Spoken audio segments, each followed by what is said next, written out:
testing protocol. So, kanang mga nagkakan na ipon ko na sa dito sa machine, which is ipon na dito ang self-budget, protected budget ang product na inside the can. Wala ba yung mga linking? Labi mga upig-upig, no?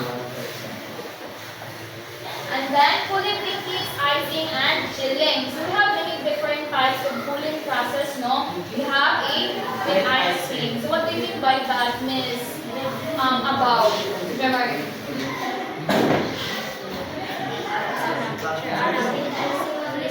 Based on the picture itself. Isagol sa isda, di itulpo. Patong ba? Ipatong lang. Kasi what I had said pag learning, no? Magamit ka o nakadugmok na daan na ice. No? Crushed ice. Yes. And then, ice, slurry. So, water plus ice. So, para nang ginagamit na ito sa kanatutawan. Sa market, kung ano nga, with water and ice, ano siya. And then, refrigerated seawater. So, ano siya ang naasa mga large scale or mga commercial business na ginagamit sa mga barko nga, magkuha ay o fish, no? From the oceans or from the sea. Ano yung ginagamit? Para na, commercial, busy. Yes, commercial business na sila. From free chilling, no? Rice immersions in cold seawater immediately after harvested to reduce core temperature before packing. Critical to meet the 0° Celsius target faster. So, after nyo na siya i-process, kailangan siya nyo na siya bubuan o sa mga mga pang-can of fish. Kailangan mo na siya i-agi o pre-chilling. Mabubuan na rin mo na sila o ice ka ng high temperature na water ka ng ice. Para ma-prevent na po ang contamination. And now, kapit po ito, types of container. So now, let's explore activity. So the class will be divided into two groups. So this is group 1 and this is group 2. No? Each group will be given a specific scenario related to fish transport and handling. So read and analyze your assigned scenario carefully. So as a group, discuss and decide on the following. So first, no? Oh my God. Recommended container to be used. Okay guys, so each group will receive no, a scenario. This is for group 1 and also this is for group 2. Nandiyan na guys. So you have to I have here the Manila paper. Para dito ninyo i-write down yung answer. Suot ng scenario mo. Yes. Then, your given 2 minutes to discuss and 1 minute to present your output. Yes, same thing. Yes. Okay. Duha na ka scenario. Ganari.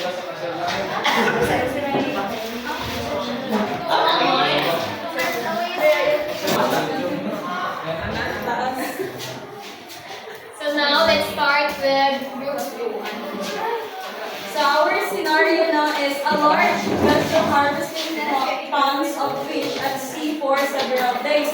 So now I recommend DPE session container is the HDPE tabs. Kaya nga naman, di ba ang HDPE tabs is durable, corrosion resistant, and easy to sanitize and referred to sea landing. So dako na sila daghan sa ang mabutang 50 to 100 and large size. So dako ganun siya kay for ano man siya kana bitaw moabot siya og pila ka days or weeks.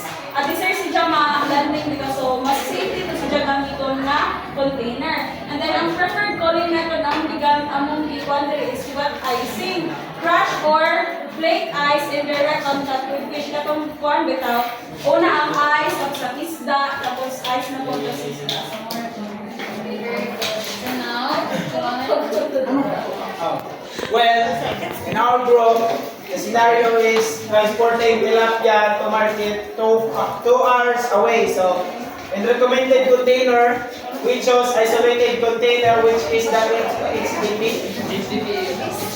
HDPE, the styrofoam box or cooler that is durable.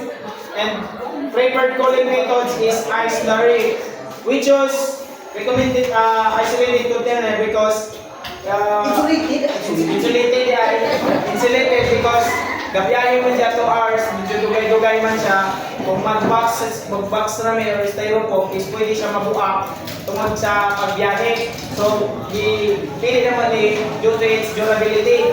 Then, nag-choose me of preferred cooling method na ice slurry because 2 hours naman po ang biyahe, dili man siya magbiyahe o ingon nga adlaw or weeks.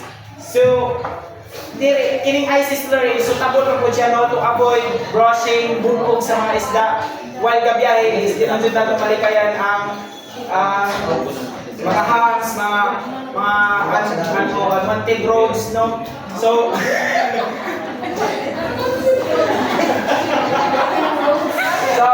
ipili na mo rin siya para ma-stay ang iyang freshness and quality as long as ma-avoid na mga brushing, mga bubog, another one. That's all, ma'am.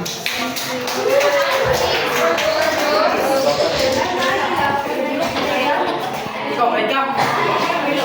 So I observed no, both groups was proper container types na ginagamit no, in the scenario and what is the preferred cooling methods na dapat i-use in that kind of situation. So now, I will go to call someone to generalize our discussion. Yes, Mr. John.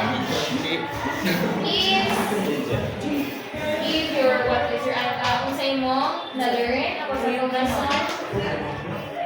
So I think it is more important to paano to know kung saan siya ka natin. Dapat buhat yung choose na ang dapat ang kailangan ng mga buhatos kung saan sa storage.